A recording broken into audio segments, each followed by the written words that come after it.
I am one of the teaching assistants. Oh, there we go. I guess we have to let the entire, a group know that we're recording.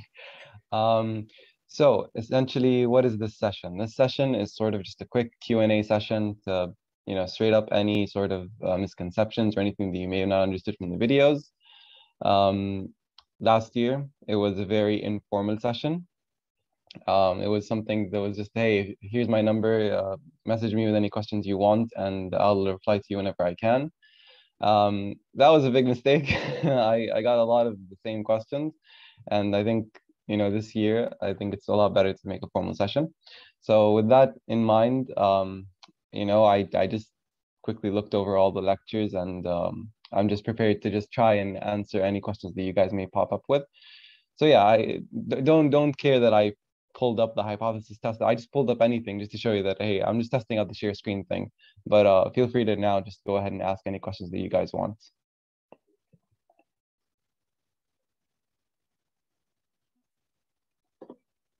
I guess people are trying to quickly scurry and see which questions they had.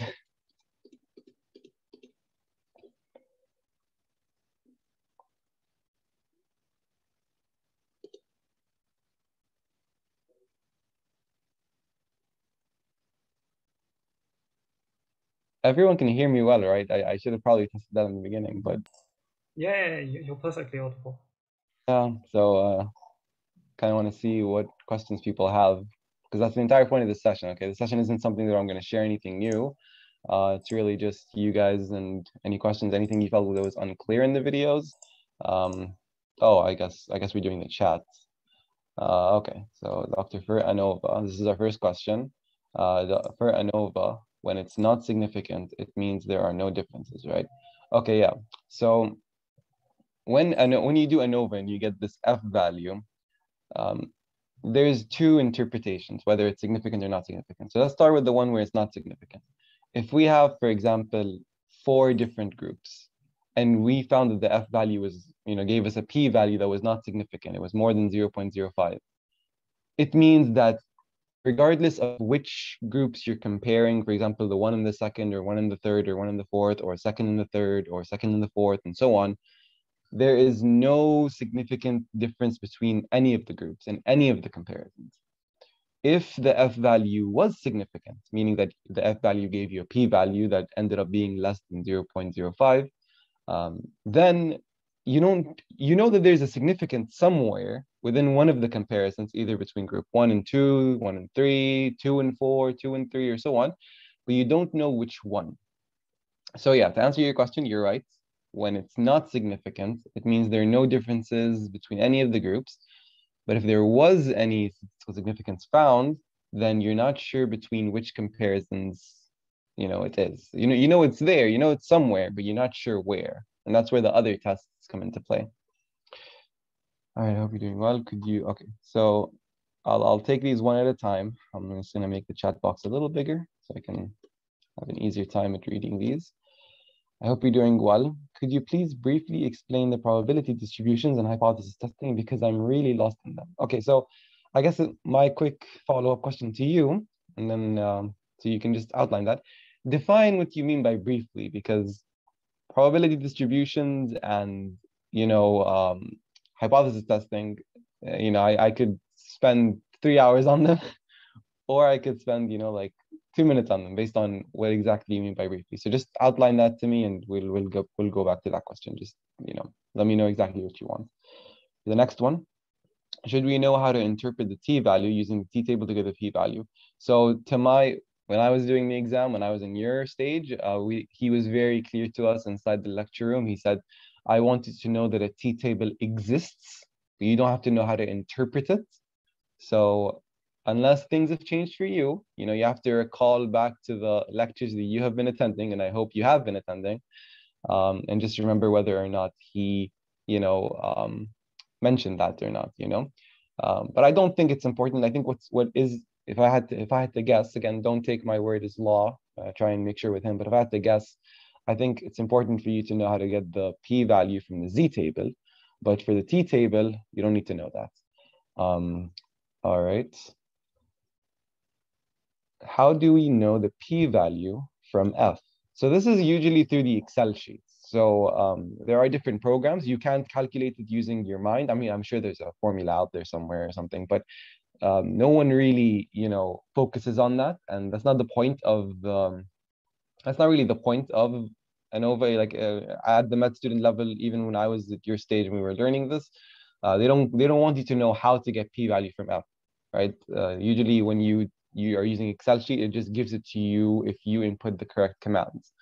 So you don't need to know how to get p-value from F, is what I'm pretty much saying. All right, Abdurrahman Jarrar, I mean in terms of solving its questions in the final, because there is a really big shortage in time.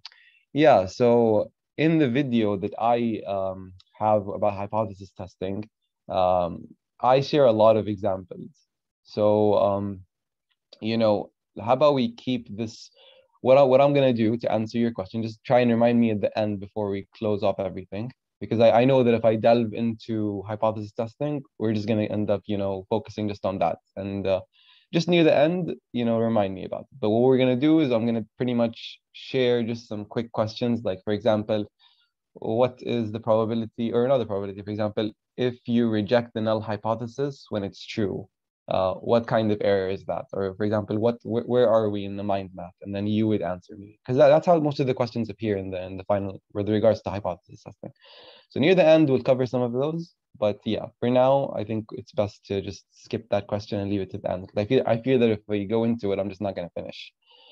Can you explain hypothesis testing? Just part of answering questions. I guess everyone is focused on hypothesis testing. We'll cover it. Let me just see the other questions. Is there a way of getting a t-value the same as z-value? So yeah, it's the same formula. I can show it to you actually. Just give me 1 second. So let me stop sharing this. 1 second, it's really laggy. There we go. Let's go here. I think it was in comparison of means. Let me just make sure it's here. So it's like a very clear sentence, and it says it very clearly. I'm just trying to find it.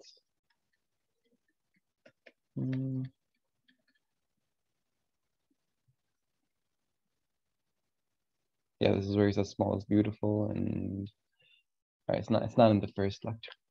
I think it's in the second lecture. Comparison of means B. Yeah, so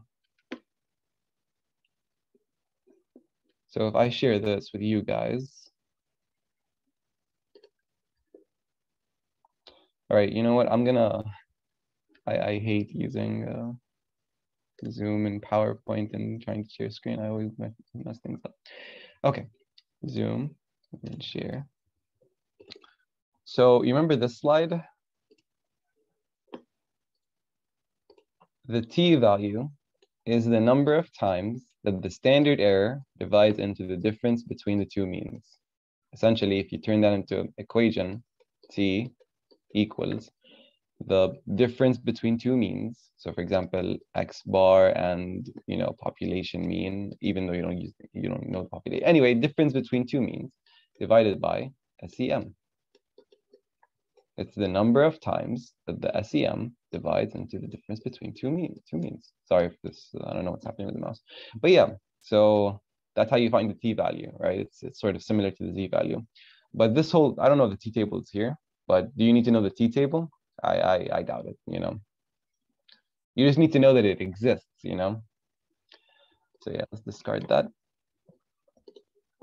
Let's go back and see some more questions.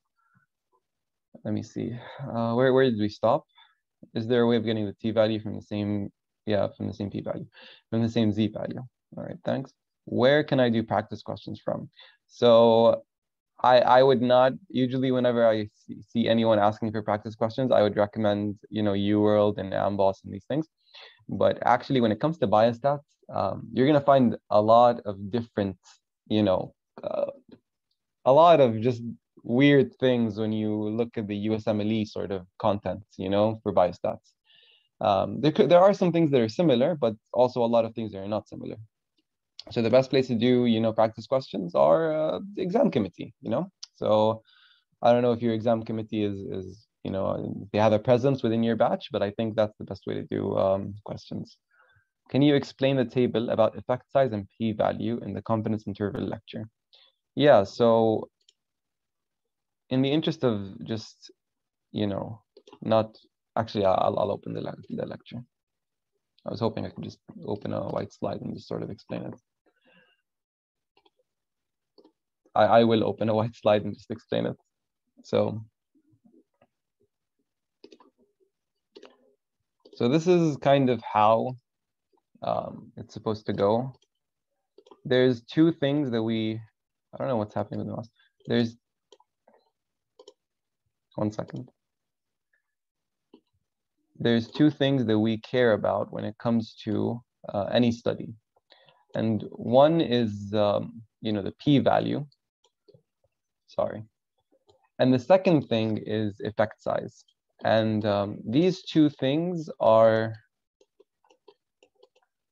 they might sound like they are related, but they're not related, right?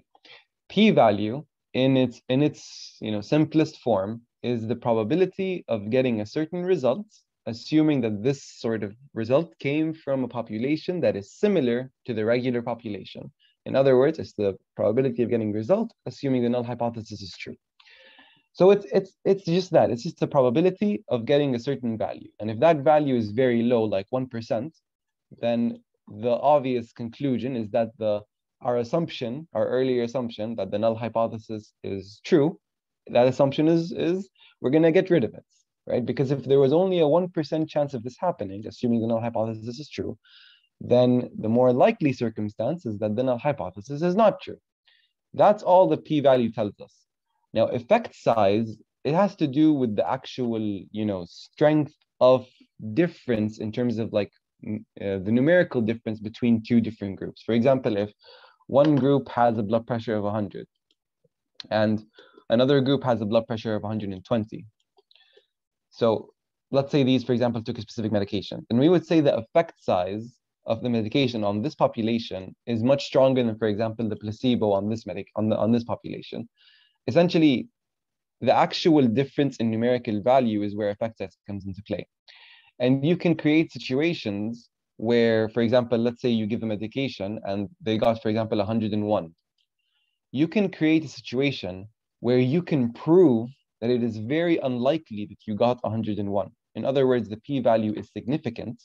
However, no one's going to care that the blood pressure moved up, the mean arterial blood pressure moved up by 1 millimeter of mercury. No one's going to care about this. So this is an example of being able to, for example, prove statistical significance, but the effect size is not there. So they formed this sort of table to go over all of the different possibilities. And essentially, you can sometimes prove statistical significance, right? And you can prove that there is a good effect size, such as this example.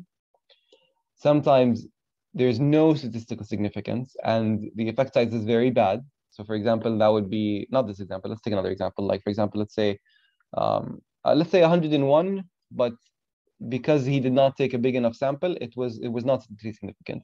In this case, here, not only is the effect size bad, but also he did not prove statistical significance for whatever reason. He didn't take a big sample or whatever. So he would land in this region, right? Where no statistical significance and no good effect size.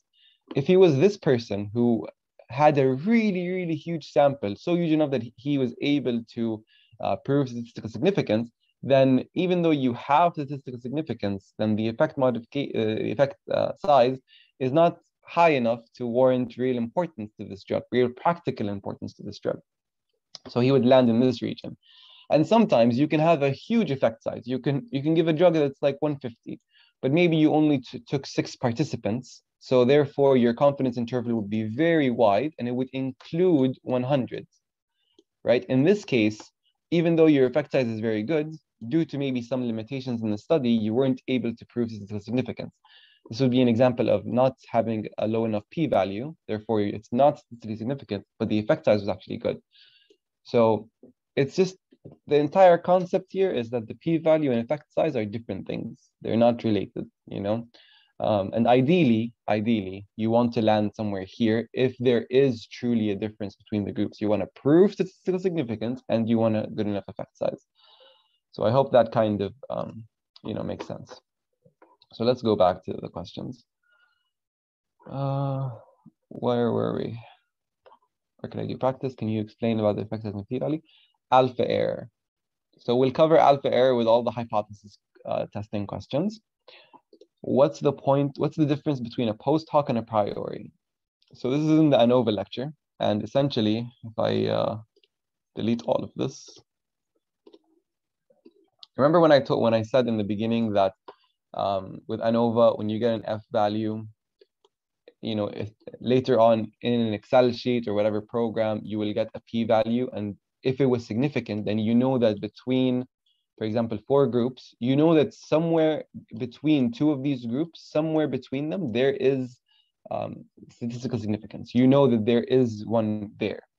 Now, a priori, it tries to pick out these comparisons before knowing this p-value. That's why it's called priori. Essentially, you say, okay, so we have all these 4 groups, but I think only this comparison and this comparison and this comparison would be interesting to follow.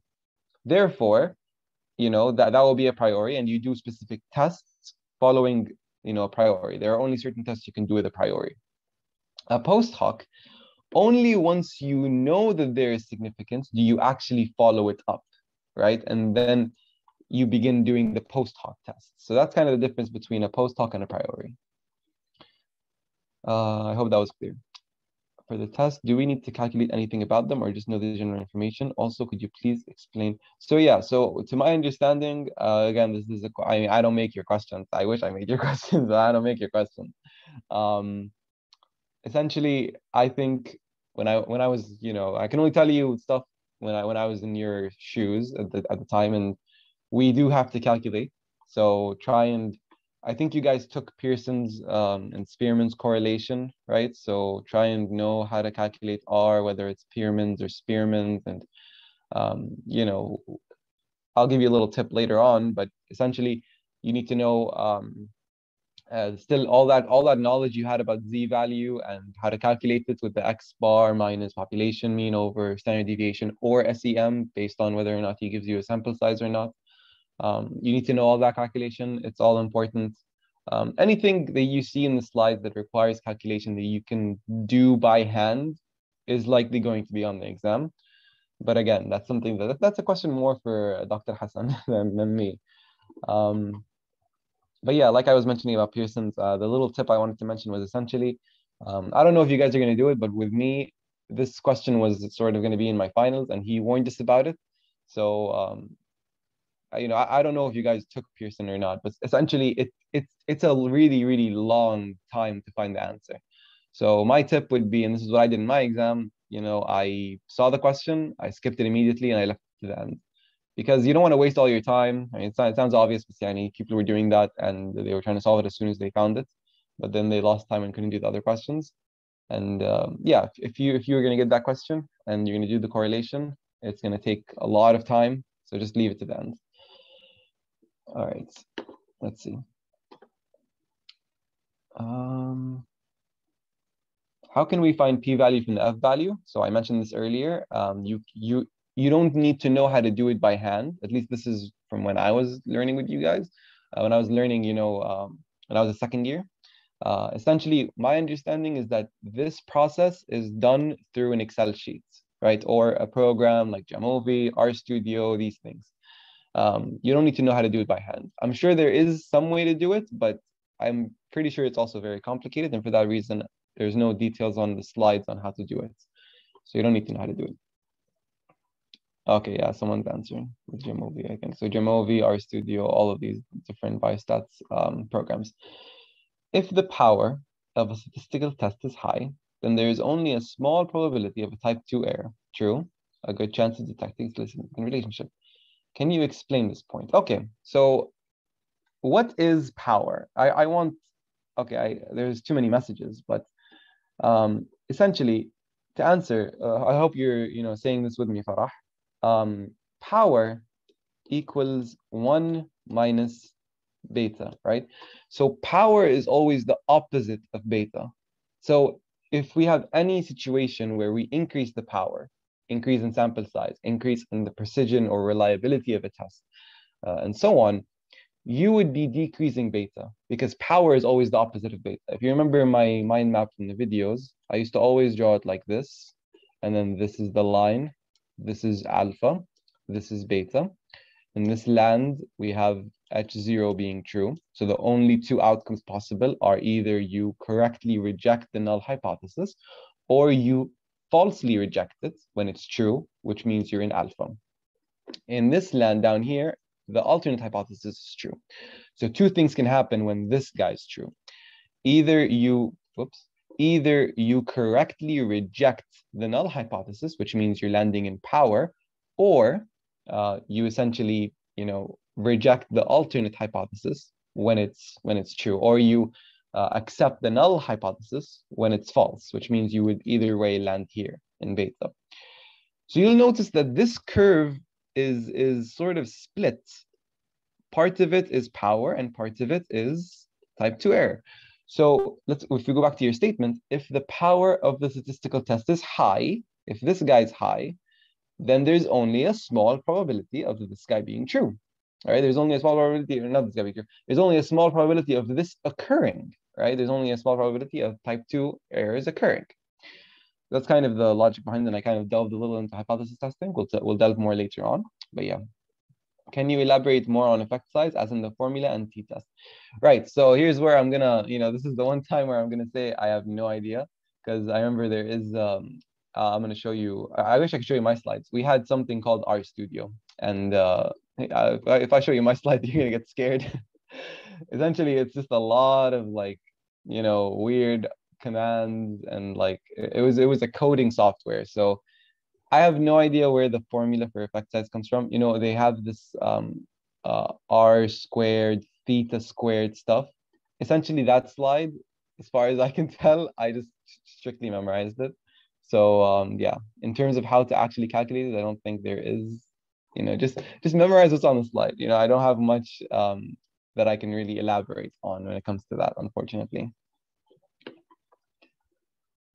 So why, when the doctor asks about one standard deviation, I don't answer as 95.7, instead searching for the P in the table?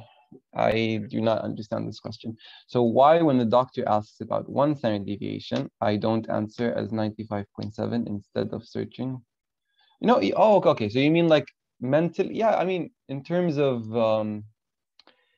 so you need to sort of clarify your question a little bit, but what I understood from it was that, for example, he's asking for let's say one standard deviation this way, right? So one standard deviation here, what will be the p-value, for example? You can definitely calculate it, because we know for a fact that, between these two is 68%, right? Between the two one standard deviation for a normal distribution. So it stands to reason that the rest will be the remaining 32%. So here you'll have 16, and here you'll have 16. So when they give you very easy numbers, like they tell you z equals 1, then I know already that the p-value, if you go search it in the z table, is going to be 0.16, right? And again, same with z equals 2. I mean, if we're going to be like perfect, it's going to be like 1.96. But yeah, if you tell me z equals 2, I know this is going to be roughly a p-value of 2.5, sorry, 0.0. I'm having some trouble here. Yeah, 0.025. So yeah, you can definitely memorize them, but he's not going to bring you z equals 1, or he's not even going to give you z, or he could give you z. But point is, he could, for example, give you a certain x bar and mu and a certain SEM, and then your z will be 1.67. And then you can't memorize this, you have to go to the table. It would just be much more convenient to go to the table. So I hope I kind of answered that question. Okay. Let's see, where were we? Yeah, why would we ask about, okay. Is the difference between z value and t value is that we use population mean to find z value, or for t value, we use 2 sample means. So there are a lot of differences between z and t. And essentially, the main point of the t-test is that we don't really know the population mean, and we use a sample to try and estimate it. And when you do that, you need to use a t-value instead of a z-value. There's a lot of talking about this in the first comparison of means lecture. It's where he talks about small is beautiful, how there are rare diseases and so on. So we can't really rely on a z-value because if you for example are trying to, if you're interested in observing a rare disease and then making analysis on that rare disease, then it's going to be very difficult to get a high amount of people, just by virtue of the disease being rare. So now you're probably asking, well, why do I need a high amount of people? Because in statistics, whenever we have a high amount of people, in the study or participating, usually the distribution looks more normal. And whenever the distribution looks more normal, it's a lot easier to analyze it. Compare that to a population or a distribution that looks very skewed, it's a lot more difficult to analyze it. So when you don't have all those assumptions that we built, like, for example, knowing the exact population mean, knowing the exact population standard deviation, knowing the exact distribution, assuming that it would be normal, and so on. When you don't have all these assumptions in place, then you use the t-value as opposed to the z-value. And largely, many of the different processes are the same in terms of the formula and things. It's just that instead of us actually knowing the population mean, we try and estimate it by using a sample, right? And I hope I didn't lose you there, but yeah, that's kind of the point of the difference between Z and T. When the effect size is close to the mean, it's small, right? Yeah, and vice versa. So true, yeah. So the effect size, obviously, they would make it obvious in the question whether the effect size is small or large, but yeah. Whenever the means are close to each other, the effect size is said to be small, and whenever they are more, or how do I phrase this correctly? Whenever they're further away from each other, either to the right or to the left, the effect size is getting higher. Okay, next question is: do I compare the mean outside with the mean of the confidence interval to get the effect size? I don't know what you mean by mean outside, but just to quickly explain it, let's say this is a mean here and this is a mean here, and they have their own confidence intervals. I'll just use this line since it's already made.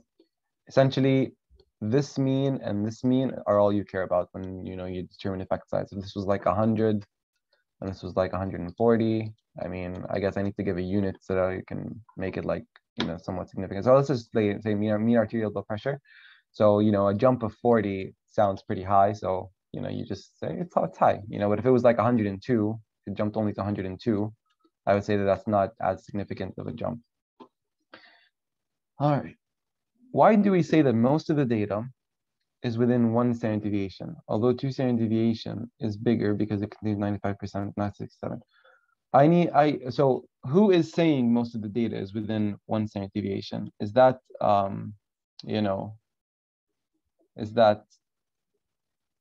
just want to clarify is that a sentence you saw in the slides, or is that just something that's, I just kind of want to know, so just if you could clarify, what do you mean by most of the data is within 1 standard deviation? And Jude, you asked, what do you do in each case? And I don't know what exactly you're referring to. So yeah, I'm just gonna go to the bottom and see if someone is okay. So Jude, just if you could clarify that, what do you do in each case? Other than that, I'll move on. How can we know if the null hypothesis is true from the F value itself? So you can't really know, and he's not going to ask you something like this. He's going to ask you, for example, to calculate F, but he won't. Basically, all of you are so concerned about this. How do I get this p-value? And I think I've mentioned it 20 times, in the video, and I'm mentioning it a lot now, that you can't know this. You can't. You just can't. You can just get this. And as just a rule of thumb, if the variance, variance between groups is much higher than the variance within groups, then you can expect that this p-value will be significant, right? But to actually get a numerical value and being able to properly, guess, I mean, look, if the F value was 40, 45, then yeah, definitely the p-value is going to be significant. But what's the cutoff? I have no idea. You know, you don't need to know the cutoff. That's what I'm basically trying to say, you know? And the reason why I said 45 is just an arbitrary number. I'm just saying that, hey, if this was 45 times larger than this, then definitely there's going to be some significance, you know, some statistical significance. So yeah, I hope that kind of answered it. If the small effect size and not significant, for example. Yeah, so that's in our little square. Sorry. If the p-value was not significant and you know the effect size was not high, then it's you're doing the correct thing. You know, the effect size was not you know that practically important, and there's no difference statistically between the two groups. So this is this outcome. You know, it's not related to the. And again, although this table looks very similar to the alpha and beta error, it again has nothing to do with it. This is just an explanation showing you that just because you have statistical significance does not mean that it is practically important, and vice versa, right? That's just what this table is trying to say when it comes to p-value and effect size. What does the 95% of the confidence interval mean? Reject anything outside this 5%. Accept anything within this interval at 5% significance. This question was in our midterm. Oh my goodness, I hate seeing these questions. So what does the 95% confidence interval mean? I mean, honestly, both sound pretty good to me. Did you guys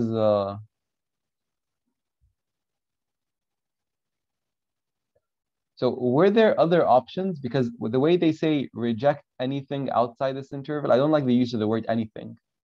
Because I want to see the other options. Because when you say reject anything, does that mean you also reject the alternate hypothesis? Because that's wrong. You should accept the alternate hypothesis and reject the null hypothesis. What are the other options? You know? Because the use of the word anything, it's very vague. And I don't know if it's, you know, I'm interested in seeing Dima's response to this. Yes, one sec, I'll pull them up. Okay, we'll continue until you get them up. All right, when H1 is true, you say it's true. I don't know if this is an answer to me or if this is an answer to someone else. The voice disconnected, no. Okay, I think there's some like things happening in chat. So guys, you gotta put yourself in my shoes for a bit. I don't know if it's when H1 is true, you say it's true. I'm just gonna say yes because that sentence sounds okay to me, but I don't know what the exact question is. Power is probability of rejecting a false null hypothesis. Power is the probability of rejecting a false null hypothesis. Yeah, I mean that's a pretty nice way of summing it up right there. It's the probability of rejecting a false null hypothesis.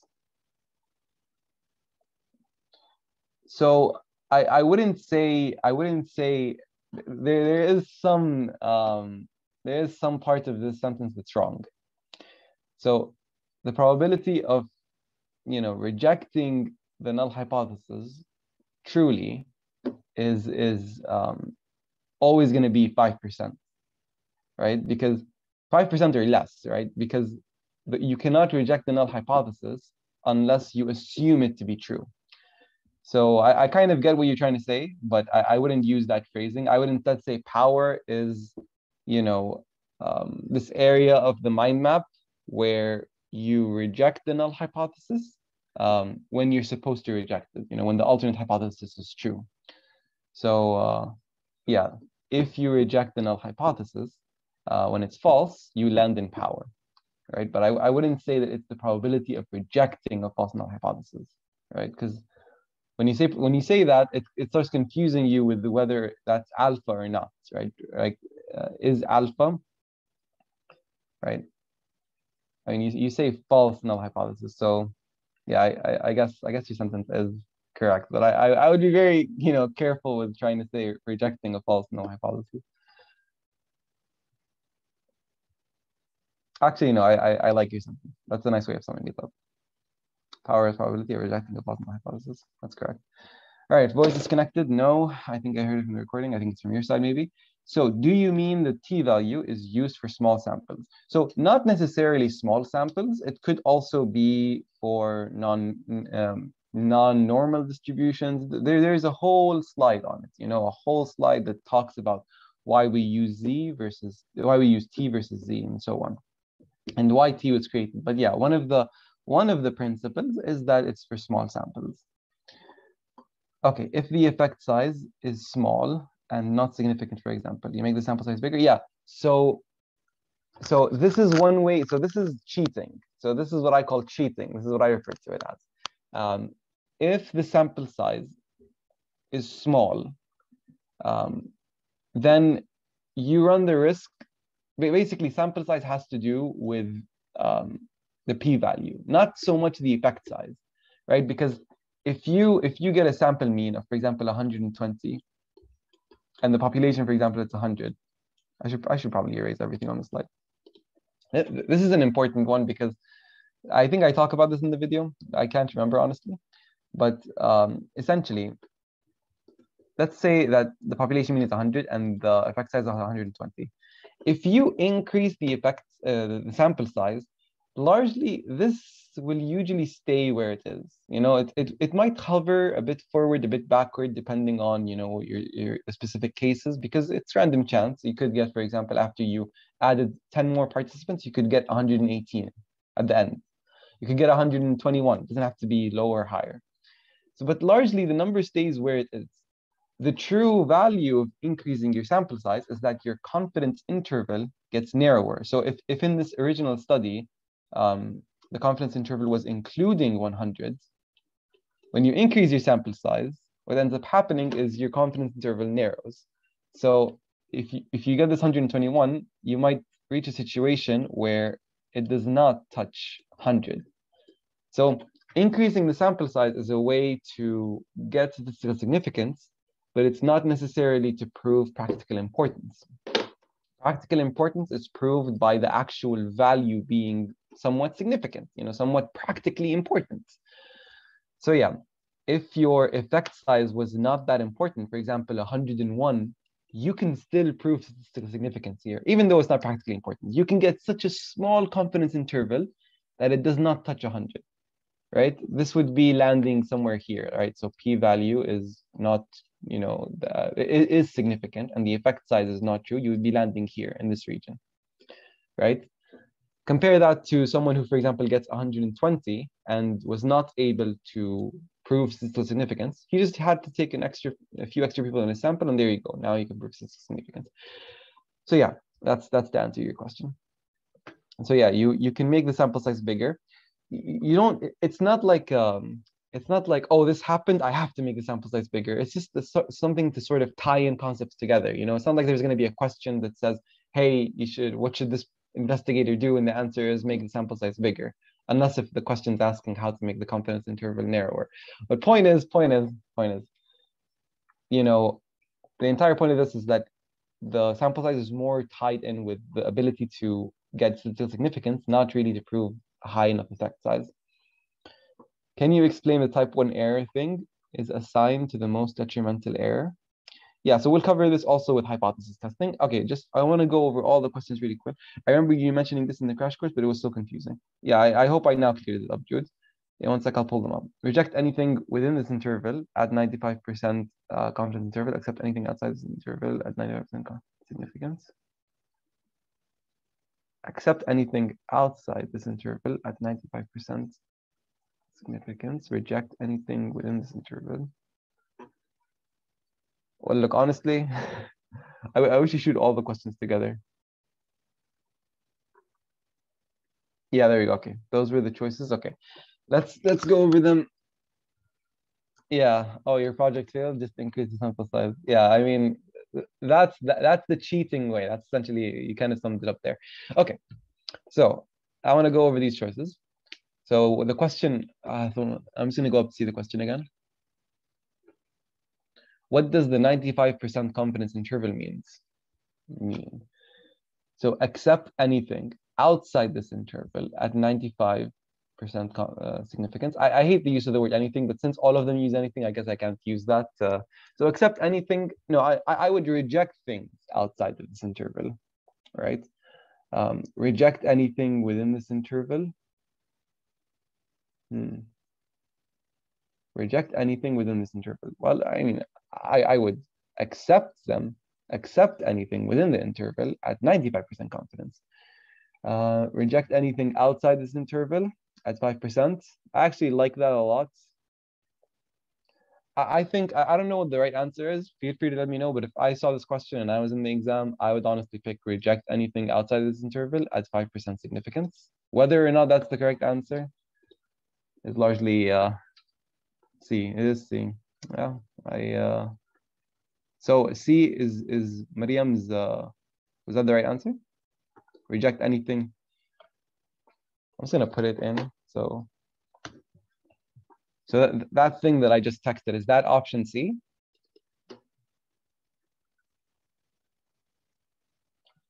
No. Yes. I'm so confused. Anyway, that will be the option that I took, whether it's correct or not. But why do we reject anything outside the interval? Wouldn't it be significant? Yeah, so what my understanding is that when they say anything, they mean the null hypothesis. I know, again, this is how I understood it. You know, it's not like I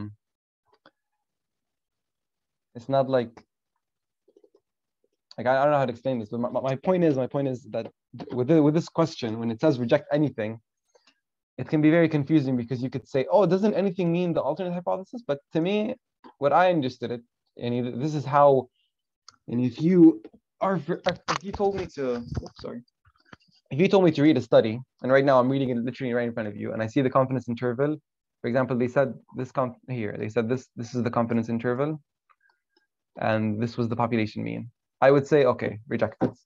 You know, I immediately, like, this is the first thought that comes to my mind. I'm like, okay, reject it. This is statistically significant. Reject this, you know, or reject the null hypothesis, right? And they mean reject any null hypothesis. Yeah, I agree with that. I think here anything means reject the null hypothesis, right? And yeah, I would pick this option, the option that I texted, reject anything outside this interval at 5% significance.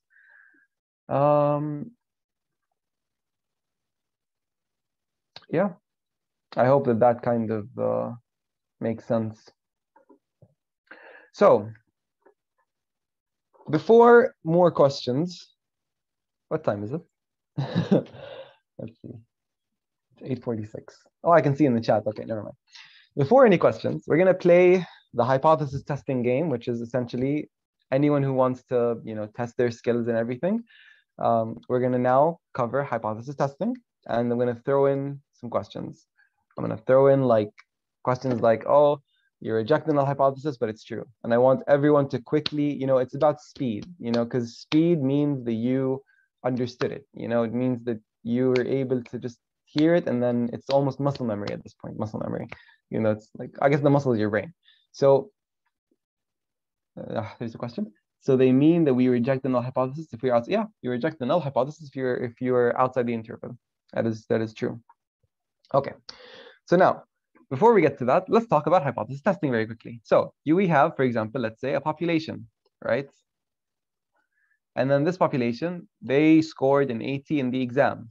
The full mark is, for example, 100, and the last mark is, for example, let's say, I don't know, like 60. Okay. I don't know. It's random numbers. Okay, so this is 100. Let's say the standard deviation is 5.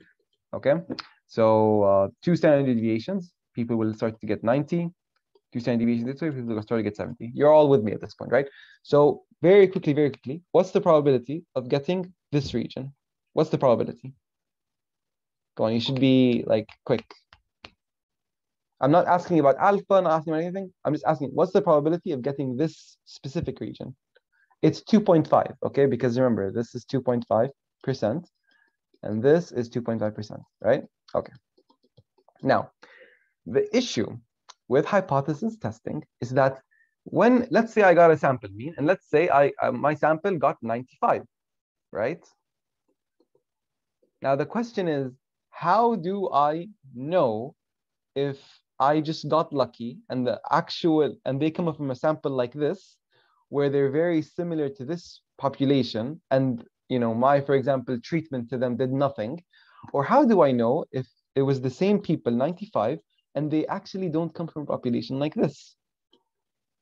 Okay, so in one situation, we got extremely lucky and they come from the same, very, very same population. Notice how their means are very, very close to each other.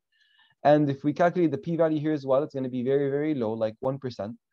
Versus here, in this region, notice this 95, for their own population, it's something so simple to get, so easy to get, right? So now we're running into a small little problem. How do we know if this 95 was lucky to get or unlucky to get?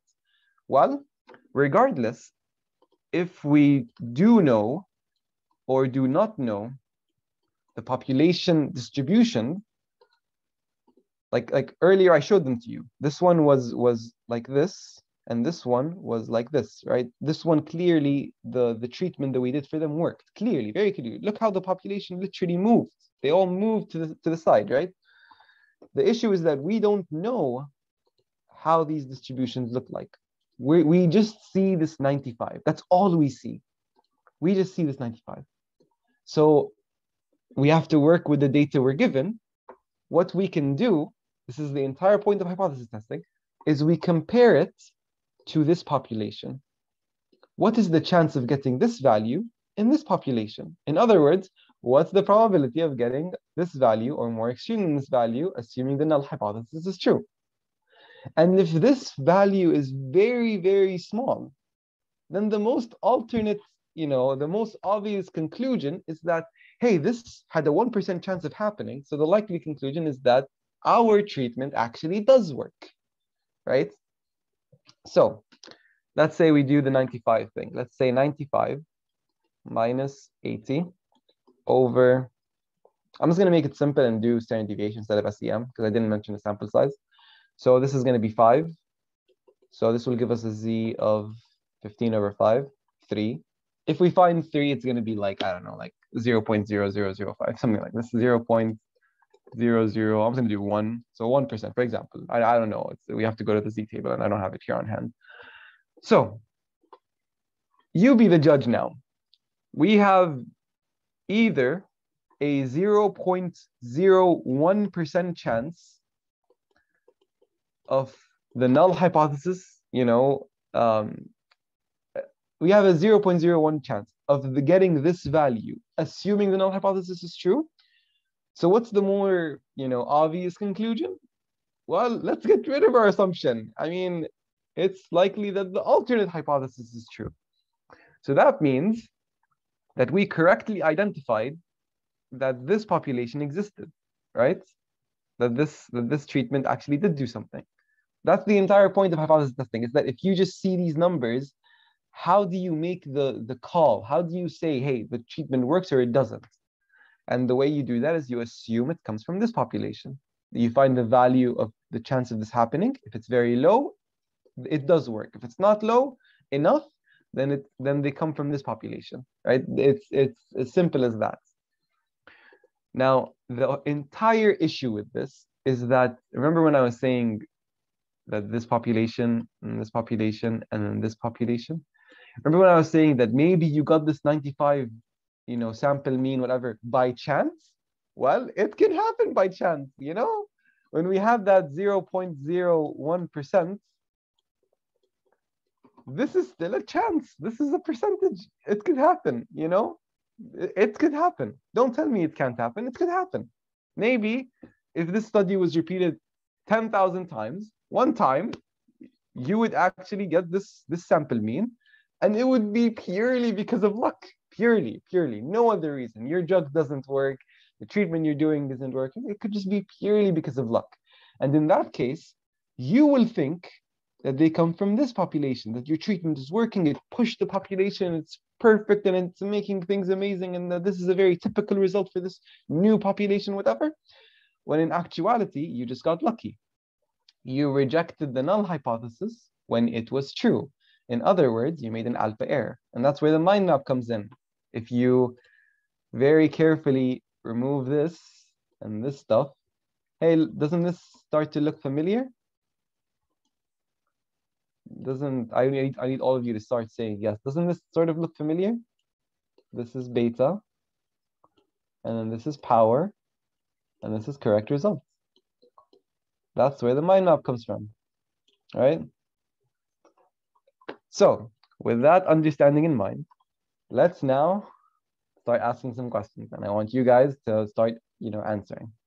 So I'm gonna write it so that no one tells me, hey, you said it wrong or something. So it's right in front of us, okay? We reject H1 when H0 is true. Rejecting H1 when H0 is true. What is this?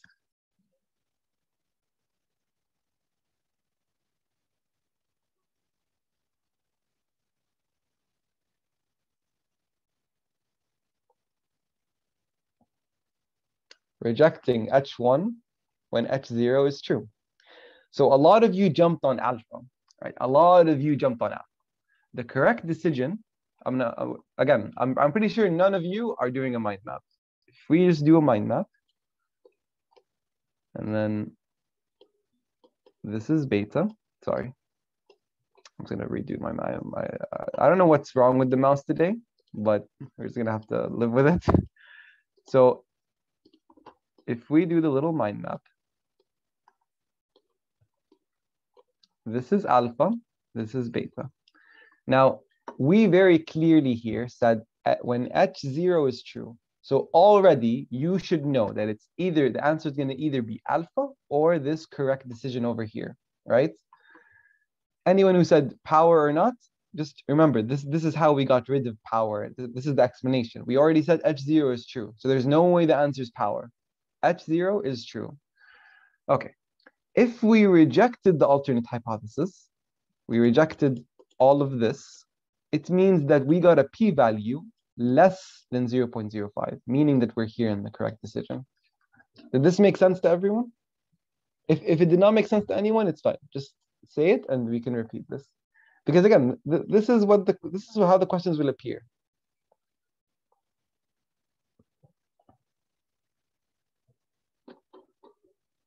I'm really gonna wait a good minute here because I want to make sure everyone knows this. Right? You reject H1 when H0 is true. And when you think about it, what are you supposed to do when H0 is true? You're either supposed to accept H0 or reject H1. So immediately, you know that it cannot be an error, it cannot be alpha or beta.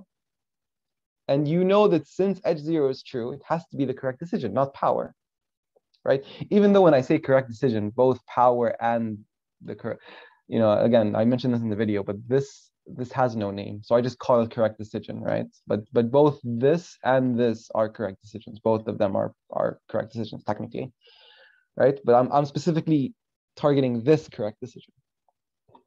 All right, and I hope that was kind of clear. So now, since no one's saying anything, I guess we'll do another one. Okay, let's okay, I want to stop using, let's make it more, I want to say accept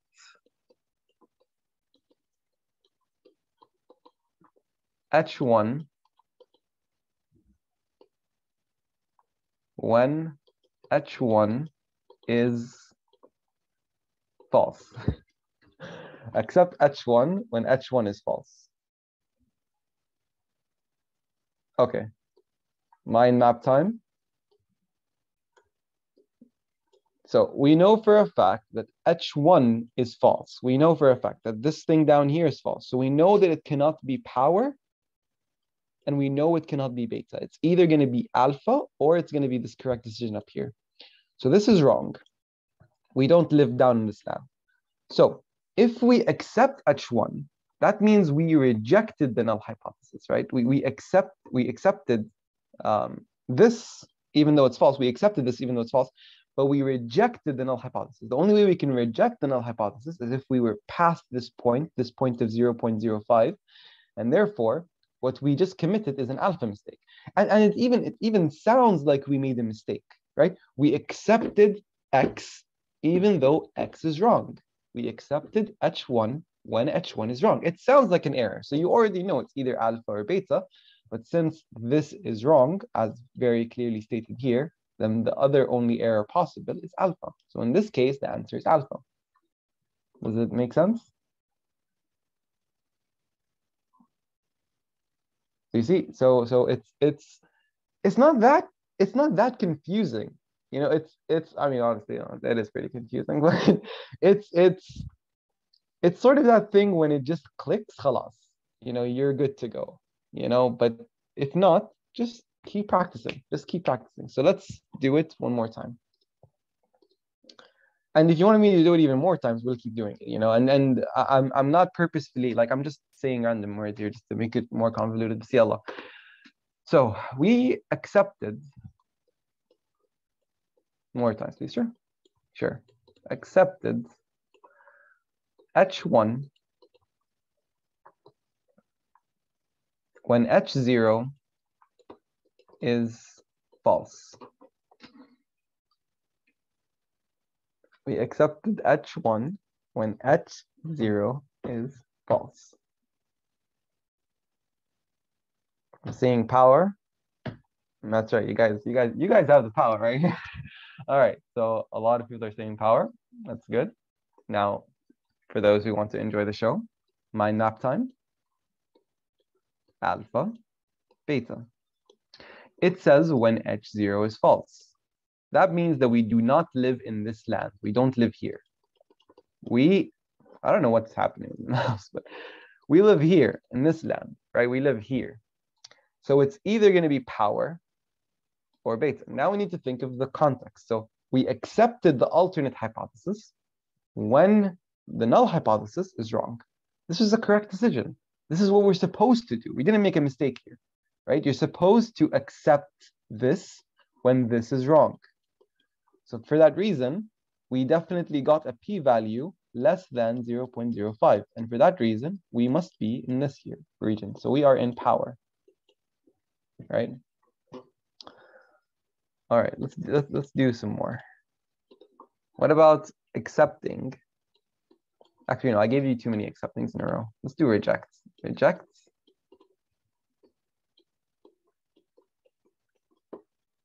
Reject the null hypothesis when it is true. Rejecting the null hypothesis when it is true.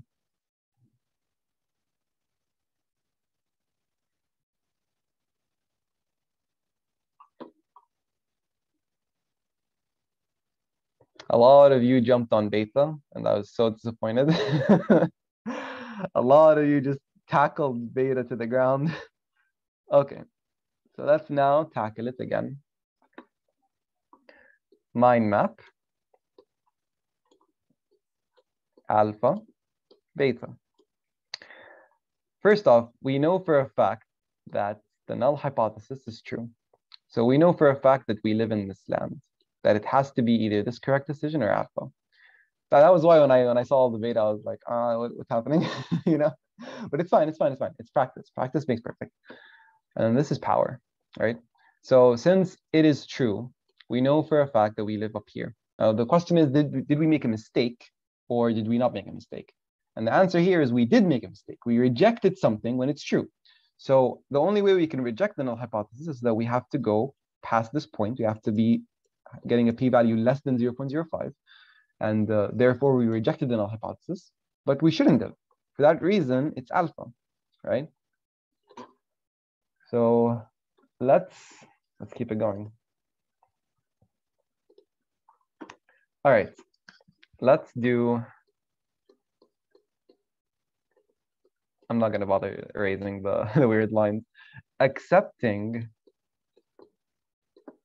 H0 when it is false.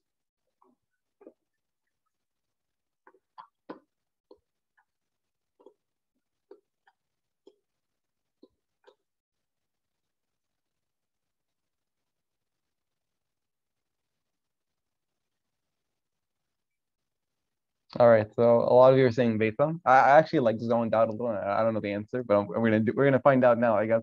So accepting h0 when it is false. So if h0 is false, that means we don't live here. We live in this land. So it's either gonna be beta or power. If we accepted h0, that means we're on the left side, right? Since the only way we can accept h0 is that the 0.0, we have to get a p-value more than 0.05. Therefore, we're on this side. And if we're on this side of the bottom parts, then it's beta. So the answer is beta. All right, and all of you got it. All righty. So more, or is that, do you feel confident now with it? I feel like some of you might say more, which is fine. It's fine. I mean, we have lots of time. I was planning on giving 2 hours to this. Right now, we just had the first hour done. One more alpha? No, I can't give you one. You already know the alpha. I have to mix it up. I can't just all right.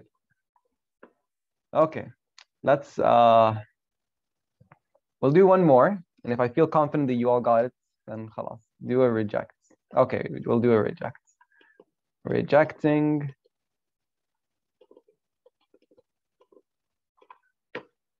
h1 when it is true.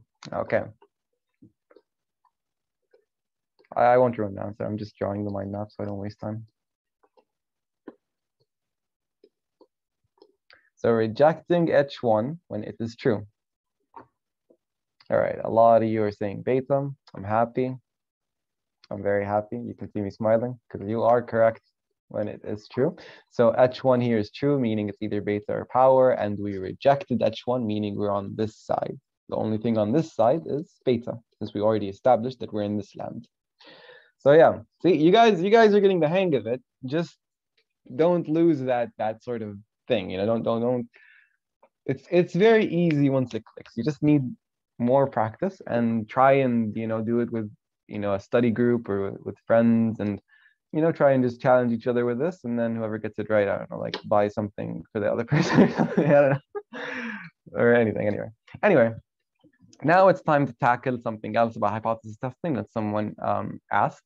Is this like type 1 and type 2? Yeah, so the other name for alpha is type 1 error, and the other name for beta is type 2 error. So now this is time to, I forgot who asked, but whoever asked, now is the time to pay attention. You said that, could you talk more about the alpha being less than beta? And for that reason, we make alpha have the like, if there's something that's very bad, like if there are two mistakes and one is more severe than the other, then we would assign that to alpha. Now, here's basically the very simple definition, or the very simple explanation. Let's say,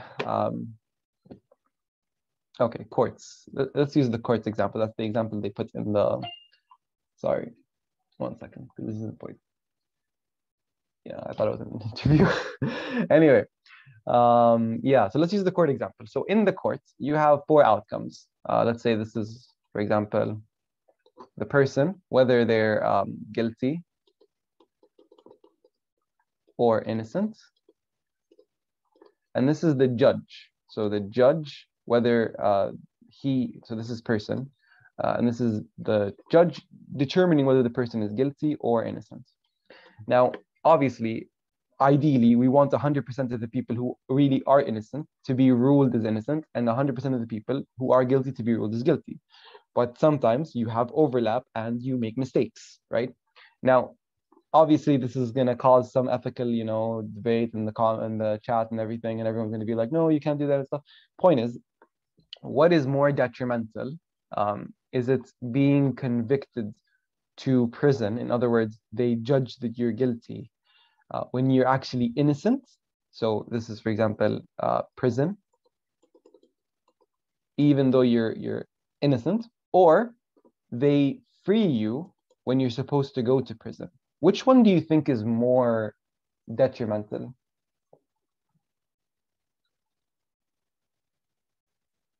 Okay, yeah. So this is gonna cause like an ethical issue. So I'm just gonna, to remove that ethical issue, essentially, what's the depends it's the privatism. Anyway, um, essentially, you all heard of the phrase, at least this is what the judicial system in the United States, um, innocent until proven guilty. So in the court system here, they find it very detrimental to condemn an innocent person to jail, more so than a guilty person walking free.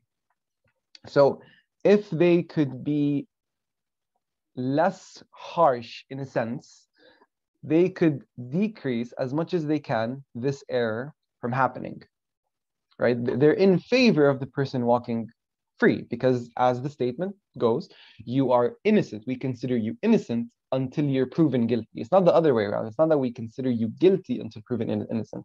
If we lived in an alternate world where that was the system, then this would be the alpha because they already consider you guilty. So you're more likely to have this occur to you. This would be your beta and this would be your alpha. But the truth is, we live in the opposite world. Currently, I mean, not the world, that was a terrible statement. But anyway, the system here says innocent until proven guilty. So because of that, the alpha, the thing we want least to happen, is convicting innocent people. So this becomes the alpha, right? Now, I'm sure, hopefully, that he will not, cause any moral, ethical dilemmas, and usually will bring an easier example. So the other example that's very nice is, let's say you are a restaurant, Actually, no, restaurant's also going to cause an ethical dilemma. Anyway, let's use the restaurant problem, okay? So I think there was an example about doormats and the aortic valves. That's what I remember. So yeah, aortic valves and doormats. So let's take I am so annoyed by this line that keeps on appearing. Okay, let's take the doormat and the aortic valve. So here is, for example, the quality of doormats, and here is aortic valves, okay? So you can make sometimes some good ones, some bad ones, and you can sell, to people, or you can throw them away. Ideally, 100% of the good doormats you want to sell to people, right? 100% of these you want to sell them, and 100% of the bad doormats you want to get rid of. Right?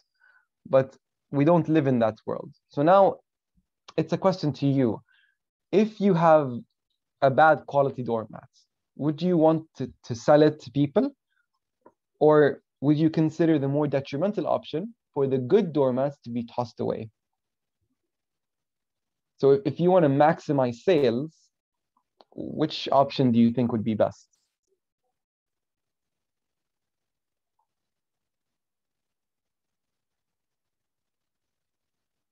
So no one's answering, but essentially you don't, yeah.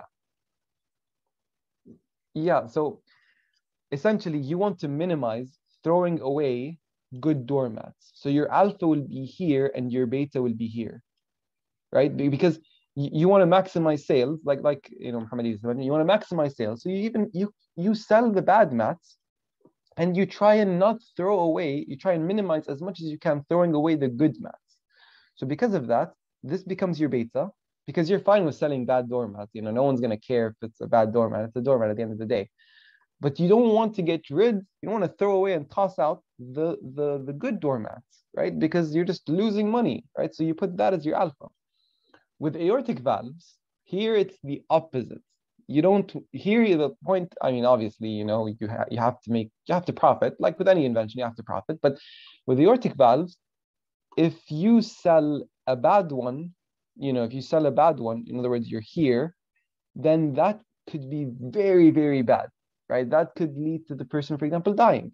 So you want to actually maximize or minimize as much as you can this from happening. So that becomes your alpha, and this becomes your beta. You're fine with tossing away a good aortic valve because you're trying to minimize as much as you can, giving the bad aortic valves to people, right? So this is an example where literally just by changing the name of the product, we are, changing where the alpha and beta go. So that's essentially what it is. And as you can probably tell from the hypothesis testing mind map, alpha is always fixed at 5%, while beta varies. Beta could be, honestly, it could vary. Largely, it's usually between 20 to, for example, 50%.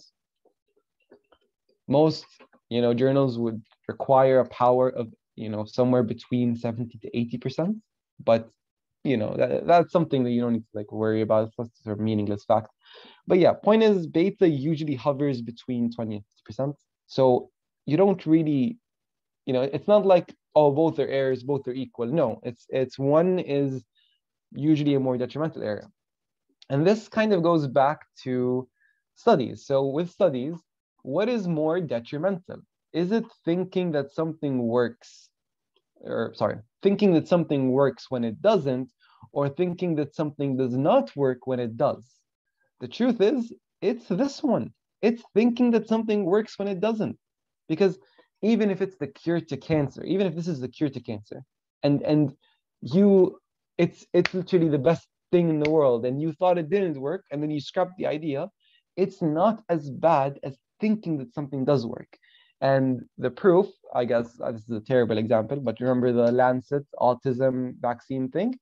Look at how one thing, I mean, obviously this was not an alpha error. The study had so many like flaws, and it was fabricated. And before it was fabricated, he wrote the sample size, even though it was fabricated, it was a bad sample, like not sample, it was a bad sample of like already, the sample was not representative of the general population. And it's funny because you could have just, since you fabricated it anyway, you could have just fabricated instead of that you got a normal sample instead of just a weird sample. Anyway, you see how that one study, even though there's no link between vaccines and autism, that one study ruined a lot of the trust between doctors and patients when it comes to trust and all that, and when it comes to vaccines. So this alpha error, it's crazy. We don't want studies to say things happen when they don't because of stuff like that, right? So again, that's just another way to think about it. Why we consider this as the alpha error? Why didn't we flip it around? Because we always, it's worse to think that something works when it doesn't. It's a lot worse. So yeah, that's why it's tied to alpha. Anyway, that's pretty much it. So now is kind of the time where you guys can ask more questions if you'd like. And yeah.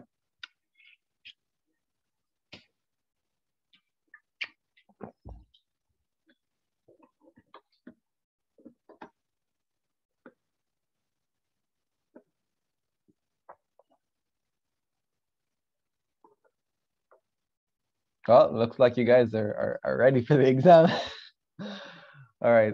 Since we have a bit more time, I actually don't know how much time was dedicated to the session, but since I was planning on giving 2 hours, and that may have been a little too much. Let's do a little bit more, just in case someone wants to bring more questions later on. So let's do a bit more of the hypothesis testing, since it's clearly a crowd favorite. So, can we pass the course if we fail the midterm? I have no idea. You're asking the wrong person. I at the beginning of this session, I was saying, my name is Dr. Khaled. I'm one of the teaching assistants. I have still not taught you guys anything. As I'm not in Saudi Arabia currently, so I'm not really working as a teaching assistant. But I mean, I am officially, but like I still didn't give you guys any sessions. So I have zero clue what you guys are taking, or like the percentages or anything like that. I just know the content, and I'm just giving the content, and that's it. There's no time limit in the meeting. If you want to continue until next week, that's fine. Well, I guess we're continuing to next week. This entire week is just going to be rejecting this, accepting that. Okay, let's do more of these. Rejecting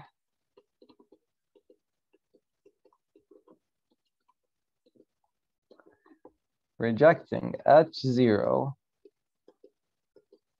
Whoops. When, just this is when, H1 is true. So what is this?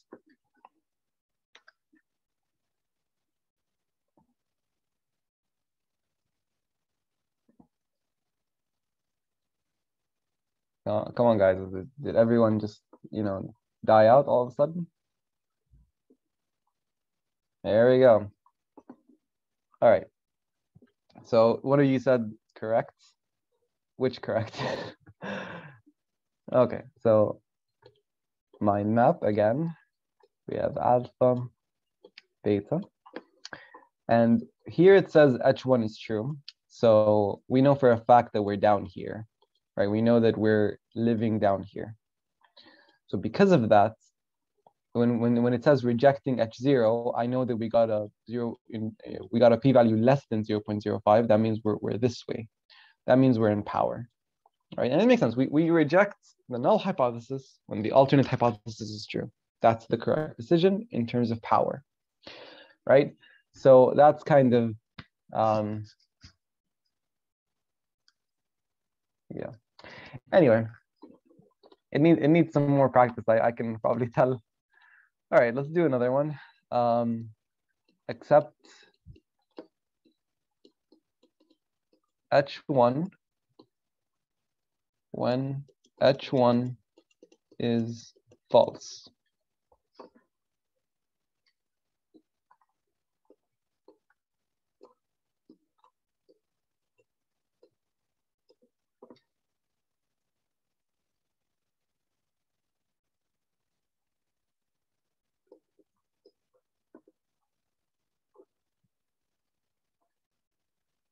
Okay, so let's give the answer away. Already said alpha.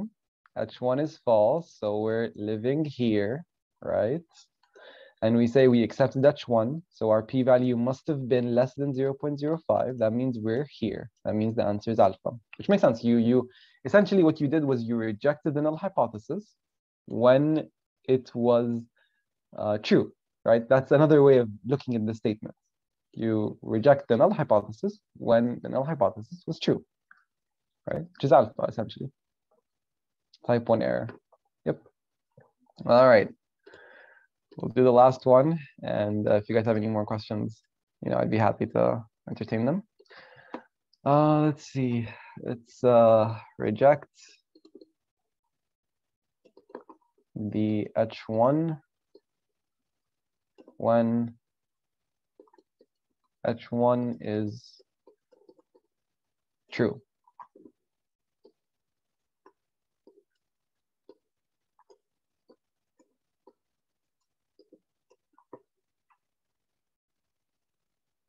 All right, I'm happy. I'm smiling. There we go. And H1 is true. So H1 is true. That means we're down here in this land, but we rejected H1. That means we must have gotten a p-value more than 0.05. So we're this way, which means we have to be beta.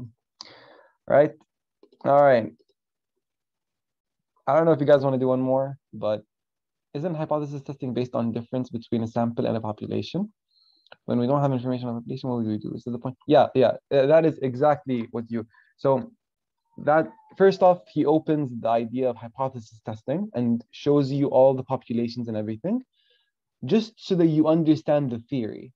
Then they open up the t-test logic because they tell you, hey, now you understand this theory, but the truth is we kind of lied. We don't know this information. So what do we do when we don't know that information? We use the t-test.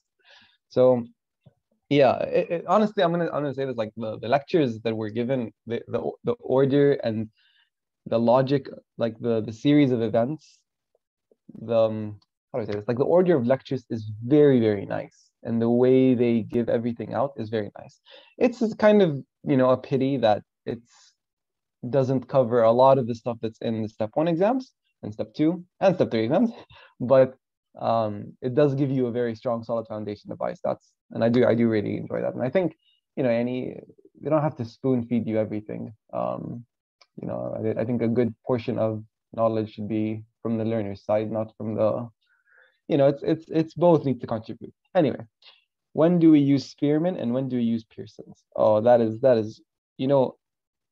back when dinosaurs roamed the land, I would be able to remember this. But right now, I remember one is parametric test, the other is non-parametric test. That's the stuff you had to memorize in one of Dr. Hassan's lectures. So yeah. pretty much you just have to open that slide and just memorize it, you know. I there's not much to it. That's why I don't really give Dr. Hassan's lectures usually, apart from the probability, because it's just, you know, there you go, someone answered it. Just because generally it's just memorization. And yeah. I mean, do they tell us or we have to know?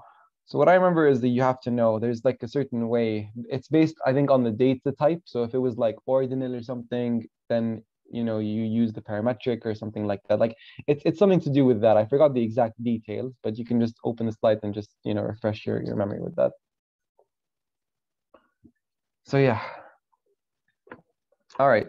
I guess now is the kind of the time to just remind all of you that I am applying for the match and I would really appreciate dua, you know.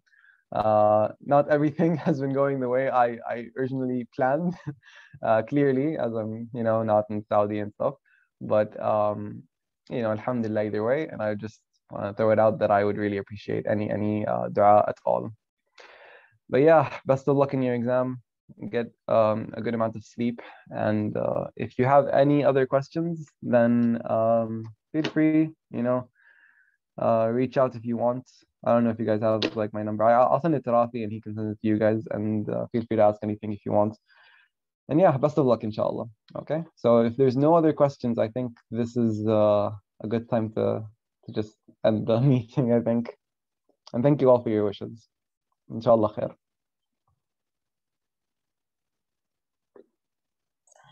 All right. Thank you, Doctor. If you want to leave now, you can. I'm just going to